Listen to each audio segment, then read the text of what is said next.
Have you taken time to explore the brand new features over at MyHeritage? No? Well, what are you waiting for? In this video, I'm giving you a tour of the updated profile pages over at the MyHeritage family trees and showing you how I use them to create my research plans going forward. Hey there, if we haven't met before, I'm Lisa with Are You My Cousin, and this YouTube channel is designed to help you find your ancestors, grow your family tree, but not be overwhelmed in the process. So if that sounds like your cup of tea, you're in the right place. Now, I am always on the hunt for new clues and new ways to look at the information I have on my ancestors. And if you're like me, well, you're in for a treat with this brand new view of the profile pages. So let's jump right in and let's get familiar with the new layout. Now, think of your ancestors profile page over at MyHeritage as well, their digital home. This is where you're going to get a really good view of what you have, what you might need, and understanding of who your ancestor was as a person. And did you know those profile pages are some of the most viewed pages over at MyHeritage? Now, one of the things I find especially helpful when I am struggling to research certain ancestors, you know, those brick wall ancestors, is to really be able to get a new perspective on my ancestor. And the profile pages over at MyHeritage really give me an opportunity to do that. Not only do I get a new perspective on with the new layout on the information that I have, but it's laid out well and can give me hints and points me to new clues going forward. And after all, when you're stuck on a brick wall ancestor, just having new clues and new possibilities is always a win in my book. Before I take you over to my own family tree over at MyHeritage, go ahead and subscribe to the Are You My Cousin YouTube channel right down there in the bottom right-hand corner of the video. That way you will not miss any brand new videos that I post here weekly on the Are You My Cousin YouTube channel. Okay, so now I'm going to turn my camera around and give you a chance to look over my shoulder as I walk you through these new profile page features and, well, show you a few extra features as well. All right, so we are over here at MyHeritage, and I'm going to take you directly to my family tree up here. And we're going to take a look at those new profile pages. And I'm going to be showing some things you might not have noticed previously about them, but I'm going to show you also how I use that new profile page layout to actually evaluate, or I should say reevaluate, some of my ancestors to perhaps find some new clues that would lead me, direct my research forward. So the first person I want to show you actually is we're going to go to my ancestor. His name is Joseph Pearson White. And when I click on him, you can see it opens up this side panel here with a little bit more of a modified, smaller version of his profile, right? So what I really want to do is go directly to his full profile page. So I'm going to click on profile, and it's going to take me directly over here to his profile page. And I love this, guys. It's a nice, clean look. It really lays the information out in a nice, succinct form, but it's full also and shows me, again, all the facts about my ancestors, so I can see a basic timeline. As I scroll down, you can see the facts laid out, and you guys know I love a good timeline. Now, I'll start here, but when it comes to timelines, guys, I really will suggest heading over to the timeline feature here at MyHeritage, but I'll link to a video I've done on that previously that you can check that out. But for today's video, really, I just want to take a closer look at the profile page.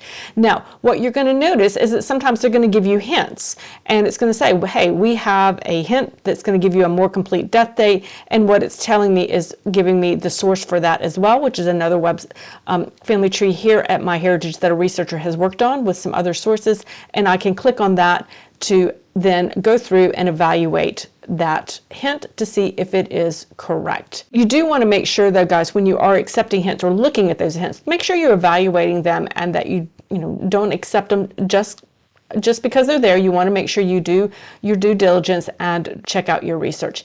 Now, the other thing that I really like about this page is at the bottom is it's Joseph Pearson's journey. So it gives me a map. They have plotted locations that match the locations for the events of his life. So what you can see here is this little one here on the eastern, if I click on that, it tells me it's matching up to his birth was in Warren County, and I can kind of see this westward progression across the state as the family moved.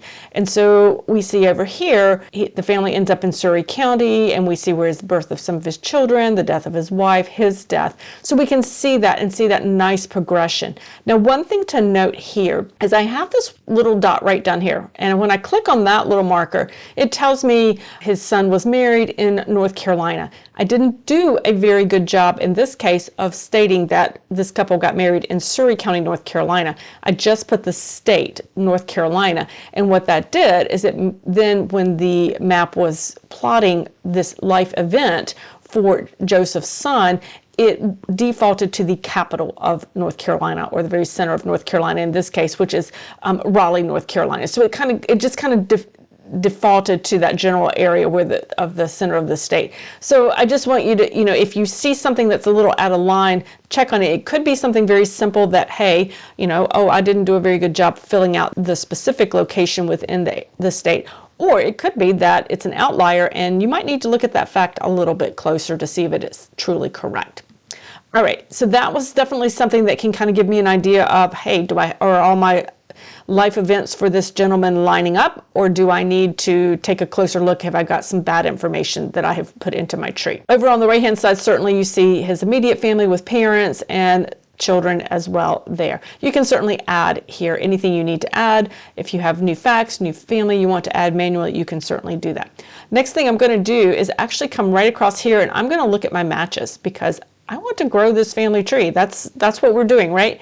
And so it tells me, MyHeritage has this wonderful smart matches, and it's showing me the smart matches where other researchers, other websites within the MyHeritage ecosystem have information on this family. And as I look down, and it tells me exactly, okay, a more complete death place, burial place, siblings, children, siblings. Sometimes I might not have all the siblings, so I'm going to check those out. I can continue to come down.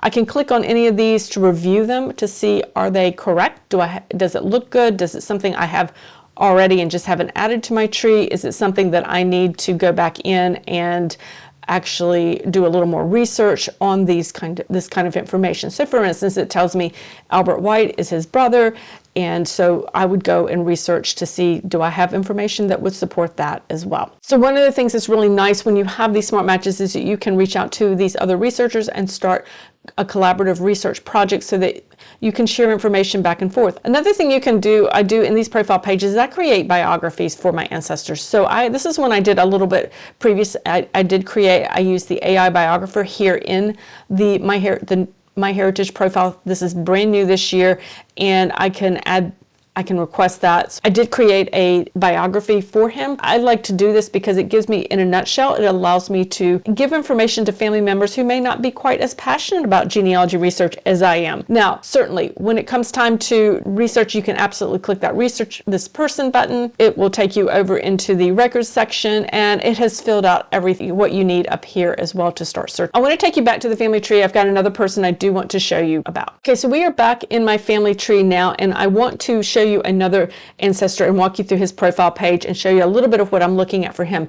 And it is Israel Liston. Now, Israel is a gentleman that I have been researching actively for many years. I continue to research him. This family, I have hit a bit of a brick wall, mainly due to he is the immigrating ancestor, and I'm getting back into research, as you see, back in Eastern Europe. And so it gets a little difficult. But I want to take you over to his profile page and again show you a few things there that help propel my research forward. So I'm going to click on Israel. It opens up the smaller version here, and I can see right away I've got a smart match, I've got some pending records, and some other general information about him. Click on his profile page, and it takes me to his main profile page, the full page. As we can see on the left, it gives me all the facts that I have that I can add to that if I need to. It does not look like, do I have any hints? I have one hint down here I could peek at. It tells me they have an occupation for him. If I click on that, it tells me that his occupation was listed as a junk peddler or a general trade. So that would be something I could look at and accept if I wish. I will go back in and do that because I do know that is correct for him based on some of my previous research. I just haven't added it to my tree yet. Coming down, I can look at his journey a little bit, and I love looking at maps. I think they're very helpful. Now, as I head back up here, you can see that I have his father is listed. I do not know his mother, and we have his wife and his children listed as well. So there's the immediate family. All right, so what do I want to know about Israel again? I want to go over to the matches here. Now, I have 4 pending matches that I can take a look at. I've got a record here. I've got the 1910 census that I can look at here. If I want to look at here, I can find him in other sites over at family trees at Genie and at Family Search, and then I've got him in the death index as well. So if I click on that, I can find him in that 1910 census. For my personal reference, I typically always view I will always view that full record before I actually accept, because I want to make sure I'm capturing the correct record, but also all of the information that I want to add in the right thing. If I scroll down, again, I can just go straight into viewing this record straight away, and I can come over here, and here is the family right here.